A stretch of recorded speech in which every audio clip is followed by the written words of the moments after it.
표현하는 것은 처음이라 잘 할 수 있을지 모르겠지만 조금 실수가 있더라도 너그러이 양해를 부탁드리겠습니다. 저에게는 정말 살면서 또 이런 사랑을 할 수 있을까? 싶을 정도로 엄청나게 사랑하는 여자가 있었습니다. 저보다 4살 어린 아름다운 여자였어요. 책이나 사연들에 종종 나오는 첫눈에 반했다고 표현하는 구절을 보면 저는 다 거짓말이고 과정된 표현이라 생각했는데 전혀 아니더라고요.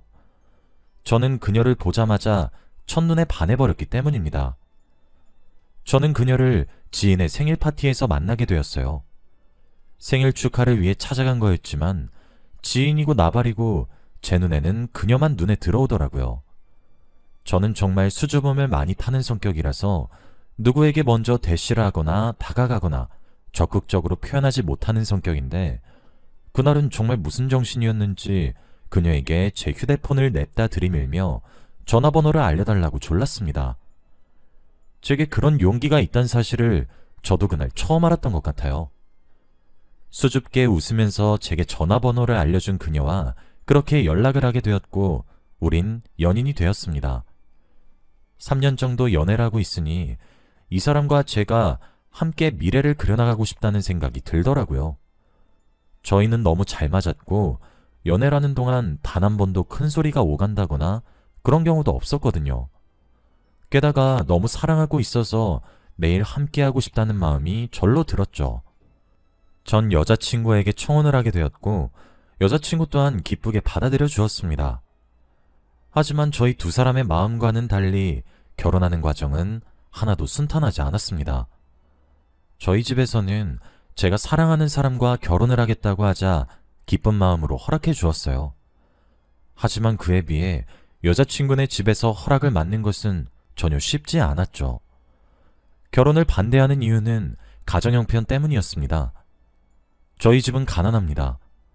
아버지는 일용직으로 하루를 벌면 그 하루를 우리 가족을 먹여 살리셨고 저희 어머니는 온갖 자빌들을 도맡아 하면서 돈을 버셨어요. 먹고 싶은 것을 마음껏 먹지 못했고 갖고 싶은 것, 하고 싶은 것 전부 마찬가지였어요. 저는 포기하는 방법을 가장 빨리 배웠었어요. 그래서 어렸을 때부터 공부만이 살 길이라고 판단을 했습니다.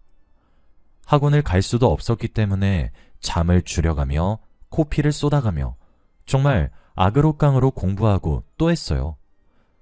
대학을 가게 되었을 때 연세대와 고려대 둘 다 합격했지만 돈이 없어 가지 못했습니다. 전액 장학금을 줄 수 있는 곳으로 바꿔서 가야 했거든요. 대학에 입학하면서 이제 저도 남들처럼만큼은 아니어도 여유를 가지겠거니 했는데 어머니가 갑자기 아프시게 되는 바람에 아르바이트로 돈을 벌어야 했습니다. 그러던 와중에 제 밑으로 둘이나 있는 동생들도 챙겨야 했고 공부까지 해야 했죠. 좋은 곳에 취업해 돈을 많이 벌어야 했거든요. 다행히 굉장히 좋은 대기업에 입사할 수 있게 되었습니다. 저는 제가 대기업에 입사해서 돈을 남들보다 조금 더 벌게 되면 저희 집의 가난이 끊어질 줄 알았습니다. 하지만 가난은 그렇게 쉽게 떨쳐낼 수 있는 것이 아니었죠. 항상 아등바등 살았어요. 너무 힘들었는데 힘들다고 말을 하고 주저앉을 수가 없었어요. 대기업에 입사해서 돈 잘 버는 장남인 저만 바라보는 부모님과 동생들의 시선이 숨통을 조여왔지만 외면할 수가 없었거든요. 부모를 원망하지 않았다고 하면 거짓말이겠지만 그렇다고 원망만 하고 있을 수도 없었습니다. 전 그렇게 항상 무언가를 양보했고 포기했고 단념하는 삶을 살아온 사람이었어요. 하지만 여자친구는 그런 저와 정반대의 삶을 살아왔더군요. 여자친구와 연애를 하는 내내 조금 부유하다고 조금씩 느끼고 있었던 것 같아요. 여자친구의 아버지는 해외에서 일을 하고 계셨고 여자친구는 한국에서 어머니랑 둘이서 살고 있었는데 자주 백화점에 가서 쇼핑을 했고 가방도 자주 바뀌었죠. 돈을 쓰는 씀씀이도 많이 달랐습니다. 저는 소고기를 먹으러 갈 때도 이 돈이면 돼지고기가 몇 인분이지? 하면서 먹는데 여자친구는 그저 행복하게 즐기면서 먹더라고요. 그게 참 내심 부러웠죠. 지금부터 여자친구네 어머니를 편의상 장모님이라고 지칭하도록 하겠습니다. 저희 집 가정 형편을 아셨던 장모님께서는 결혼하고 싶다고 허락을 받으러 온 그날 제게 그러시더라고요. 난 우리 딸 가난한 곳에 시집 보내고 싶은 생각 없어. 자네가 대물림에서 받은 가난을 왜 소중한 우리 딸이 함께 책임을 져야 하는 건가? 그럼 자네는 우리 딸의 삶의 질을 정말 떨어뜨리지 않고 이대로 유지할 자신은 있는가? 자네 집 정말 가난하지 않은가? 참, 가난하면서 애는 왜 줄줄이 낳았는지. 아무렇지 않게 가난한 사람은 싫으시다는 말, 가난은 끊을 수 없다는 말, 형편을 생각지 않고 아이를 왜 줄줄이 낳았는지. 전부 제가 과거에 했던 생각이었고 원망이었지만 생판 남의 입으로 그런 말을 듣는다는 것이 정말 치욕스러웠고 가슴에 비수가 되어 날아 꽂히더군요. 하지만 여자친구를 위해서 모든 것을 참을 수 있었어요. 그러나 장모님께서는 제가 가난해서 싫다고 제게 모멸감을 주면서 비아냥거리시며 극구 반대를 하셨죠. 장모님을 만나고 돌아오는 날이면 술에 손이 참 많이 가더군요. 그러던 어느 날이었습니다. 여자친구가 갑자기 저더러 점을 보러 가자고 하더라고요. 그 말을 들으니 그런 것에라도 의지해서 어떻게 장모님을 설득시킬 겸 물어볼까 싶기도 하고 눈을 반짝이면서 우리 궁합을 점치러 가자고 하는 여자친구가 너무 귀여웠어요. 제가 고개를 끄덕이며 알겠다고 하자 여자친구는 장모님께서 엄청 용한 곳을 알려주었다고 앞장서더군요. 그렇게 따라간 곳은 조금 허름한 주택으로 보이는 곳이었고 마당에는 종이연꽃과 색동천들이 휘날리고 있었죠. 그리고 대문 앞에서 장모님이 저희를 기다리고 있었어요. 저는 정말 깜짝 놀라 여자친구를 쳐다봤는데 여자친구 또한 영문을 모르는 눈치더라고요. 알고 보니 여자친구가 점을 보러 가겠단 말을 듣고 이곳을 소개해 주신 이후에 점집에 물어 저희가 오는 시간을 알아내신 거였어요. 안녕하십니까 장모님. 내가 왜 자네 장모님인가? 인사를 드려도 찬바람이 쌩쌩 부시는 장모님의 모습에 머쓱했지만 여자친구가 나서서 분위기를 중화시킨 이후 셋이서 함께 들어가게 되었습니다. 안에 도착하니 정말 무섭게 생긴 무당이 앉은 채로 저희를 반겨주었어요. 부채로 얼굴의 절반을 가리고 눈만 빼꼼히 보였죠. 짙은 화장의 탓인지 찢어진 눈으로 저를 보는데 노려보는 것만 같았어요. 초록 저고리에 빨간 치마를 입고 있었습니다. 포스에 압도되어서 그런지 기가 절로 죽더라고요. 무뚝뚝하게 태어난 시간이나 생일이나 이것저것 물어보셨고 저는 대답했습니다. 바로 그때 얼굴을 가리고 있던 부채를 탁 접어 내려놓더니 딸랑이 방울 같은 걸 한 손에 쥐었죠. 그리고는 자리에서 일어나 미친 듯이 흔들면서 알 수 없는 방언을 하면서 눈을 뒤집기 시작했어요. 점괘를 왜 그딴 식으로 보는 것인지 진짜 너무 무서웠어요. 여자친구도 겁을 먹었는지 제 팔을 꼭 붙잡고 있더라고요. 그때 옆에 있는 장모님 쪽을 흘끗 보니 장모님은 무서워하기는커녕 오히려 비나이다 하면서 무릎을 꿇고 손을 싹싹 빌면서 기도를 드리고 있으시더라고요. 진짜 안 그래도 너무 무서워서 오금이 저리는데 소름 끼치기 시작했습니다. 미친 듯이 알아들을 수 없는 말을 내뱉으며 짤랑짤랑거리며 방울을 흔들어대던 무당은 갑자기 모든 행동을 멈추었고 방울을 들고 있던 손을 천천히 내렸고 하늘을 향하던 고개도 천천히 내려 저를 보기 시작했어요. 순식간에 그 공간은 정막이 가라앉았고 고요해졌죠. 저를 한참이나 빤히 쳐다보더니 무당은 궁합이 좋다 좋아 너무 좋다 라고 내뱉었어요. 아기 같은 말투와 목소리로 말이에요. 그 말을 듣고 장모님은 가슴을 쓸어내리며 기다렸다는 듯 가방에서 사탕과 초콜릿 같은 것들을 꺼내 무당의 손에 쥐어주더군요. 그러시면서 저희에게 무당이 동자신을 모시고 계신다고 살짝 말씀해 주셨어요. 제 눈에는 미친 사람으로밖에 보이지 않았지만 장모님께서는 진지하게 그 무당을 믿는 듯 보였어요. 그도 그럴 것이 복채를 두둑히 주는 것도 모자라 부적도 써달라고 하시더라고요. 눈앞에서 100만 원이 넘게 왔다 갔다 하는 걸 보고 입이 떡 벌어졌죠. 장모님은 그 부적을 저와 여자친구에게 각각 한 장씩 주셨어요. 매일매일 품에 지니고 다니라고 하시면서 말이에요. 여자친구야 원래 장모님 말을 잘 듣는 편이어서 문제가 없었고, 저는 그날 장모님께서 제게 처음으로 먼저 말을 걸어주신 것이 너무 기뻐서 알겠다고 대답했습니다. 과정이야 조금 무섭기는 했지만 어찌되었든 장모님과 제 관계가 조금 개선된 것 같아 기분이 좋았어요. 그리고 실제로도 그날을 기점으로 장모님의 태도가 엄청 달라지셨어요. 갑작스럽긴 했지만 제 이름도 부르지 않으시던 분이셨는데 아들이라고 불러주시면서 엄청 살뜰히 챙겨주셨고, 계속 냉랭하게 대하시던 장모님이셨는데 다정하고 따뜻하게 절 대해주셨거든요. 제가 조금 당황스러워하는 기색이 보이셨는지 "그동안 많이 섭섭했지? 내가 미안하구나. 사실 처음엔 네가 탐탁치 않았던 것은 사실이야. 그래도 어쩌겠니? 동자씨님께서 너희 두 사람 궁합 보고 최고라고 하시는데 그동안 내가 서운하게 했다면 훌훌 털어줄 순 없겠니?" 고작 점괘 한마디에 제 처우가 달라지는 것이 조금 야속하기도 하고 당황스럽지만 좋은 게 좋은 거라고 생각하기로 했습니다. 제게 다정해지신 것뿐만 아니라 장모님께서는 저희 두 사람의 결혼도 허락을 해주셨습니다. 다만 조건이 하나 있었어요. 장모님께서는 하나뿐인 딸이 벌써 결혼하고 가정을 꾸리면서 분가시키고 싶지 않으니 조금만 더 데리고 있고 싶다고 하셨어요. 여자친구가 정말 애교도 많고 사랑스러운 사람이라 장모님의 마음이 이해가 갔습니다. 결혼을 2년만 늦추자고 하셨고, 저도 2년 뒤면 좀 더 돈을 더 모아서 결혼을 할 수 있을 것 같아 찬성을 했습니다. 대신 장모님께서는 결혼을 전제로 만나는 거라 동거를 시켜주고 싶은데 아직 딸을 출가시키긴 싫으니 저더러 장모님 댁으로 들어와서 살아도 좋다고 제안을 하시더라고요. 전 당연히 좋았죠. 여자친구와 오래 함께 있을 수 있으니까 말이에요. 그렇게 결혼은 하지 않았지만 처가살이가 시작되었습니다. 저를 아는 사람들 모두가 걱정을 했어요. 결혼하기 전부터 처가댁에 들어가서 사는 것이 말이 되냐부터 시작해서 장모님이 유난이라고 하면서 말이에요. 그래도 어쩌겠습니까? 제가 사랑하는 여자의 어머님이신걸요.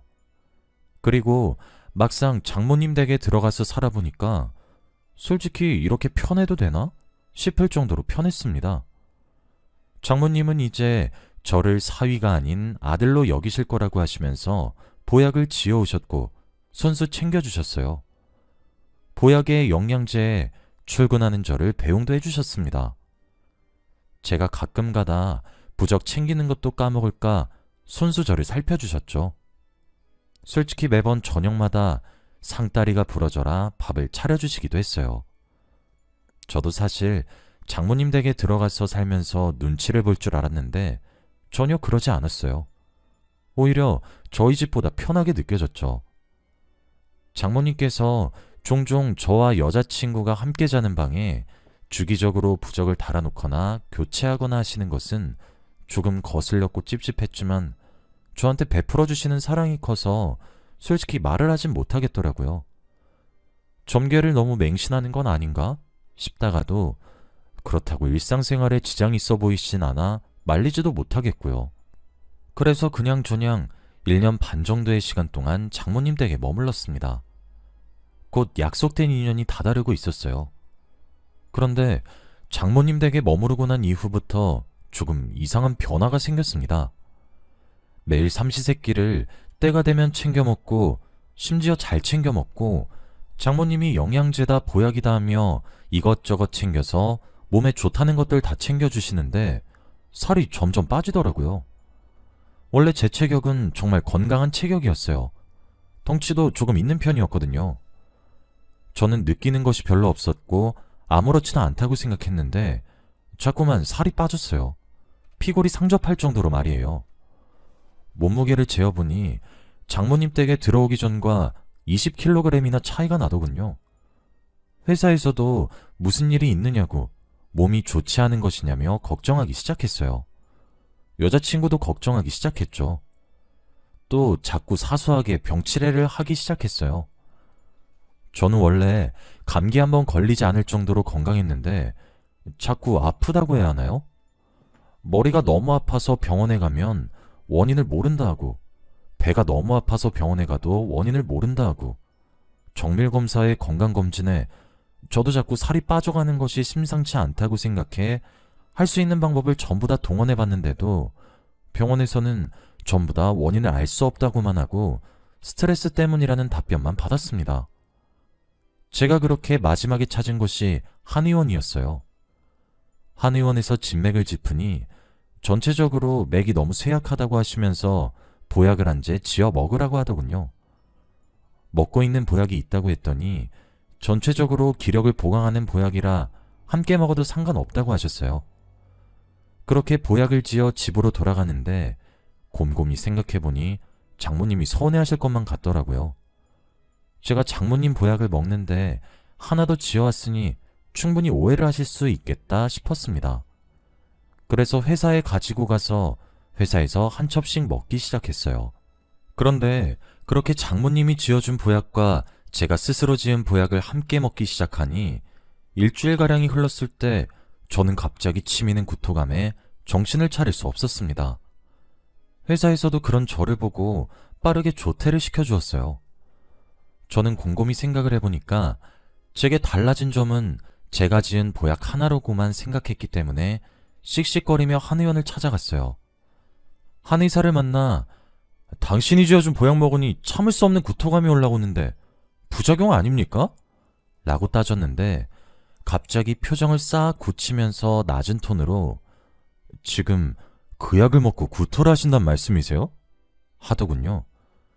심각해진 한의사의 표정에 기가 눌려 그렇다고 대답했더니 한의사가 곰곰이 생각을 하더니 혹시 이전에 먹고 계셨던 보약이 무슨 약재로 지어졌는지 아십니까? 하셨어요. 모르겠다고 대답하니 내일 한약 한 첩을 가지고 오라고 하더라고요. 조금 위험한 가능성이 보인다고 하시면서요. 다음날 회사에 연차를 내고 몰래 장모님이 지어주신 보약을 한 첩 훔쳐서 한의원을 향해 달려갔습니다. 한의사는 제가 들고 온 보약을 컵에 따라 맛도 보고 냄새도 맡더니 소스라치게 놀랐더군요. 이걸 몇 달 복용하셨어요? 한 1년 반 정도 된 것 같은데요? 환자분, 이건 거의 독약이에요. 여기 들어간 약초들 하나같이 전부 기력을 쇠하게 하는 약초들입니다. 이런 약을 보약이라고 속이다니.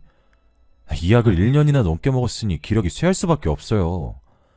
제가 지어준 기력 보강하는 보약이 특히 이전에 드시던 보약에 들어간 약초를 상쇄시키는 반응을 하거든요. 아마 환자분께서 구토를 하신 이유도 그 때문인 것 같아요. 저는 한의사의 말에 머리를 한 대 맞은 것만 같았어요. 오히려 한의사의 말을 믿을 수가 없더라고요. 그러나 차갑게 굳은 한의사의 얼굴은 거짓을 이야기하는 얼굴은 전혀 아니었습니다. 저는 비틀거리면서 일어났어요. 그런 제게 한의사는 더 이상 이 한약을 먹으면 안 된다고 일러주었죠. 지금 살이 많이 빠지고 기력이 쇠한 상태에서 자꾸 기력을 쇠하게 하는 한약을 먹게 되면 정말 생명이 위험할 수 있다고 하면서요. 저는 그 말을 듣고 장모님 댁으로 돌아갔습니다. 어떻게 된 일인지 장모님께 꼬치꼬치 따져 물어야 했거든요. 빠르게 차를 몰아 장모님 댁에 도착했어요. 집에 들어가려고 하는데 현관문이 활짝 열려있고 집안에서 딸랑거리는 방울소리가 들려왔습니다. 저는 본능적으로 숨을 참았고 집안을 살피기 시작했어요. 그렇게 확인한 풍경은 세상에 너무 충격적이었어요. 1년도 전에 본 동자신을 받고 있다는 무당이 집안에서 작도를 타면서 구슬하고 있었습니다.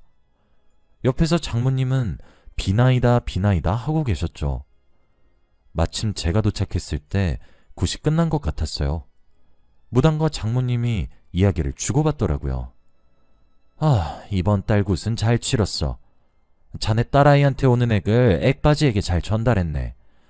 감사합니다, 무당님. 정말 감사합니다. 무당의 말도 이해가 가지 않았지만 장모님은 왜 눈물을 흘리시는 건지 알 수가 없었어요. 비용은 늘 보내던 계좌로 2천만 원 입금하면 될 거야. 자네 딸아이 임신했다더니 아이 떨어뜨린 건 확실하겠지? 아유, 그럼요. 저희 딸아이가 하도 순진해서 유산이 된 사실도 모를 거예요. 제가 영양제라고 하면서 피임약을 조금 많이 먹였더니 바로 유산이 되더라고요. 그래, 지금 자네 딸 임신해서 애라도 낳아버리면 지금까지 공들인 것들이 다 날아갈 걸세. 항상 긴장하면서 주의 깊게 관찰하란 말이네. 앞으로 6개월간만 좀 더 고생하도록 하시게. 지금 자네 집에 들어온 액바지는 어떠한가? 요즘 살이 잘 날아가는 것 같긴 한데 액바지 역할을 톡톡히 하는 것 같아요. 무당님, 날이 갈수록 삐쩍 말라가는 것이 확실합니다. 그렇다면 다행이구만. 항상 감사합니다, 무당님. 저는 1년의 대아들을 믿을 수가 없었습니다. 여자친구가 임신했는데 그 사실을 몰랐던 것도 모자라 여자친구가 모르는 사이에 장모님이 피임약을 한 움큼 먹여서 억지로 유산시켰다는 이야기도 놀라웠고, 이야기 속에 등장하는 액바지가 분명 저를 가리키고 있다는 생각이 들었거든요. 바로 그때 무당이 소리를 질렀어요. 거기 누구야? 당장 나오지 못해? 하면서요. 저는 그 고함을 듣자마자 미친 듯이 달려서 그곳을 벗어났습니다. 그리고 저는 숨을 몰아쉬며 정신을 차리기 시작했죠. 그 결과 저는 모든 상황을 이해할 수 있었습니다.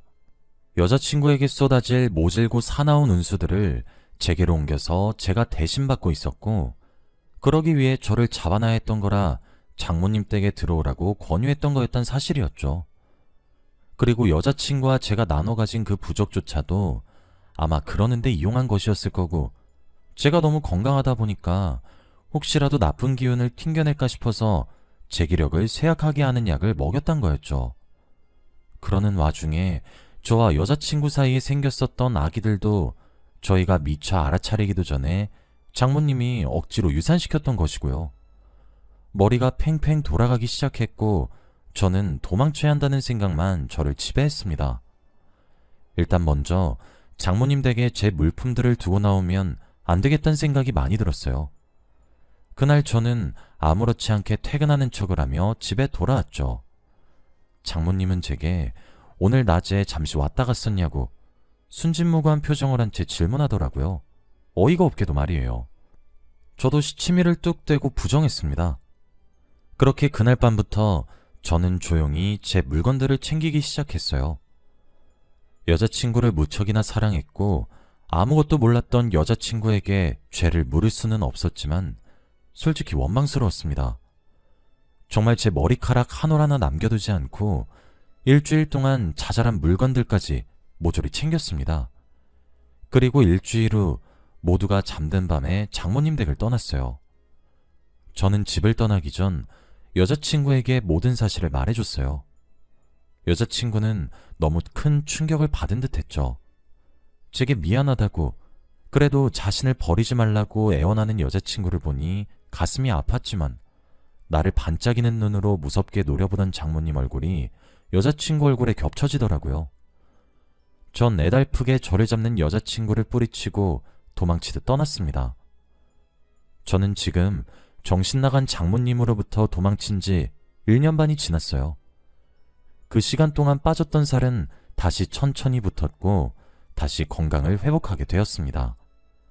나중에 알게 된 사실은 액바지 취급을 받던 제가 모든 사실을 알고 도망치고 난 뒤 정확하게 6개월이 지나 여자친구가 위암에 걸렸다는 사실을 전해 듣게 되었어요. 저는 업무상 휴대폰 번호를 잘 바꿀 수가 없는데 장모님께서 전화가 걸려와서는 제게 온갖 저주를 퍼부으시더군요. 제가 도망을 가서 여자친구가 위암에 걸렸다고 하면서 말이에요. 등줄기에 소름이 쫙 돋더군요. 만일 제가 그걸 미리 알고 도망치지 않았다면 제가 걸렸을지도 모르는 일이잖아요. 저는 비과학적인 현상을 믿지 않는 사람인데도 너무 소름이 돋았습니다. 그 길로 업무상이고 나발이고 번호부터 바꾸고 지금 잘 살고 있어요. 종종 밤에 두 눈을 빛내는 장모님의 얼굴이 나와서 자다가도 놀래서 벌떡 일어나곤 하지만 그런대로 편안하게 잘 살아가고 있어요. 여기까지가 제 이야기였습니다. 긴 이야기 들어주셔서 감사합니다.